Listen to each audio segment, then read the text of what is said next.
ہم اساتذہ کرام کو طلباء کرام پر شفقت، محبت، اپنائیت کا یقیناً سبق دیتے ہیں، لیکن ظاہر ہے کہ ان کی عمریں بھی آزمائش والی ہوتی ہیں اور بعض بڑے پرکشش بھی ہوتے ہیں۔ تو طلباء کرام میں بعض اوقات شکل صورت کے اعتبار سے بھی کشش ہوتی ہے اور بعضوں میں مال اور خاندان کے اعتبار سے بھی کشش ہوتی ہے۔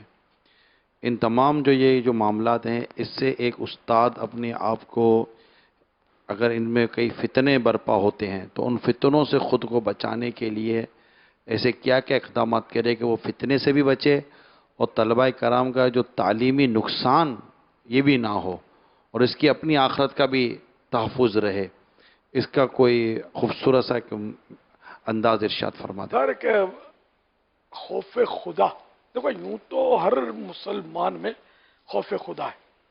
خوف خدا تھا جبھی تو مسلمان ہے، کفر کے لیے کیوں آمادہ نہیں ہے؟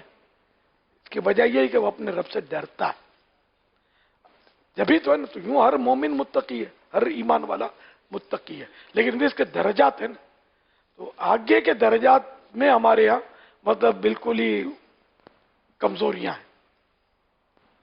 تو عرف میں مسلمان ہونا خوف خدا نہیں کہلاتا، لیکن حقیقت میں خوف خدا ہے ہی ہے۔ عرف میں خوف خدا بات کرتے ہوئے ڈرے گا، گناہ کے قریب نہیں جائے گا، پھر ڈرتا رہے گا کہ یہ مجھ سے کہیں گناہ تو نہیں ہو گیا ہے، یا فلاں کام میں جو کرنے جا رہا ہوں اس میں کہیں کوئی گناہ تو نہیں ہے، کوئی ناجائز تو نہیں ہے، کوئی مکروہ تحریمی معاملہ تو نہیں ہے۔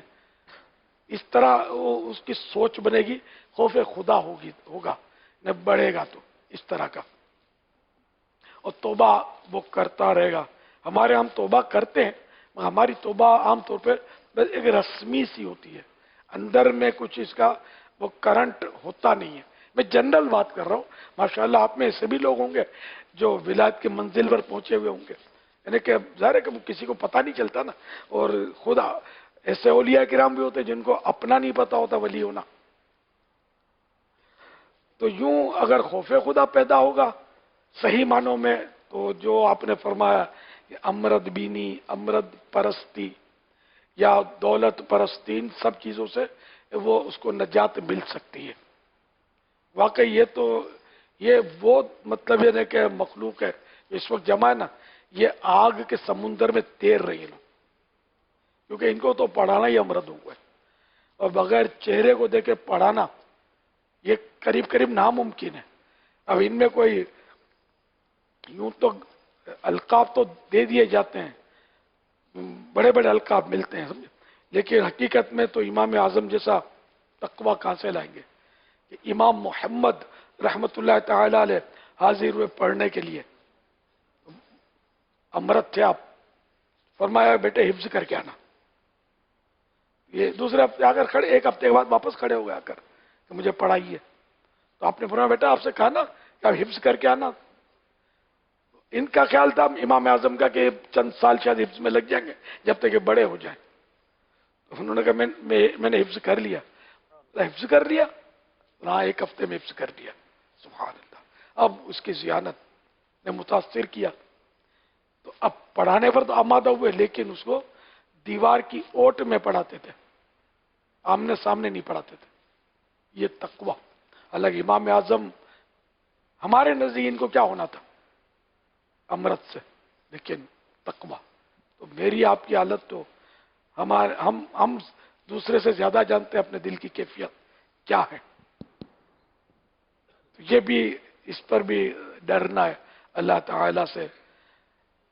پھر ان لوگوں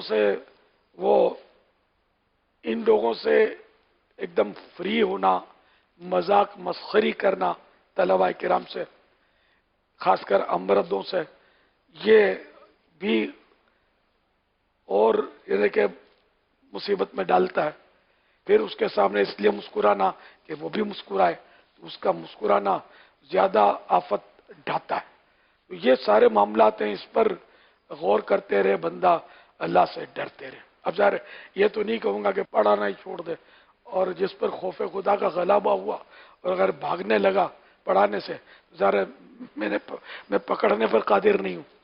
یہ بہرحال اپنے اوپر غور کرے کہ تب کہیں ایسا تو نہیں کہ میں اس بلا میں مبتلا ہوں, گناہ میں پڑا ہوا ہوں اور مسلسل بد نگاہی کا شکار ہوں.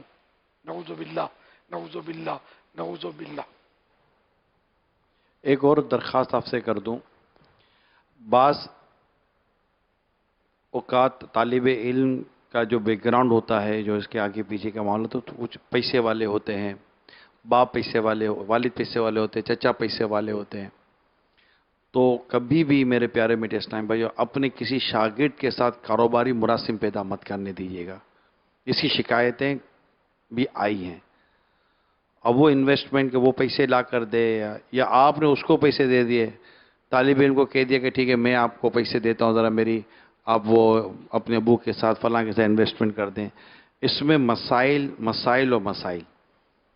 تو اس سے بھی اپنے آپ کو بچائیے کہ ان کے ساتھ کوئی بھی کاروباری اور مالی معاملات اپنے طلباء کرام کے ساتھ نہ کرنے کی ہی میں آپ کو مشورہ دے رہا ہوں. اس میں مت پڑیے گا. جو پڑھے ہیں ان کے مسائل ہوئے ہیں, آپ برائے کرم دور رہیے گا. اور ساری دعوت اسلامی پر اس کا دبا لگ سکتا ہے مسائل. اچھا, اور اگر آپ احیاء العلوم جلد اول نہیں پڑھی, یہ آپ لوگوں کے شعبے کے تعلق سے ہو, ایسے اس میں معاملات, ایسی روایات, حکایات ہیں کہ بندہ کانپ اٹھے. تو مہربانی کریں کہ پہلی فرصت میں آپ اس کو پڑھیں. احیاء العلوم جلد اول آج سے طے کر لیں کہ بس یہ ہم نے پڑھنی ہے, اور اس کا ہدف طے کر لیں کب تک پڑھ لیں گے. طلباء کو بھی اس کی آپ ترغیب دیں, وہ بھی پڑھیں. بہت مفید ہے, دونوں پارٹیوں کے لیے مفید ہے, طلباء کے لیے بھی, اساتذہ کے لیے بھی. صلو علی الحبیب صلی اللہ تعالی علی محمد.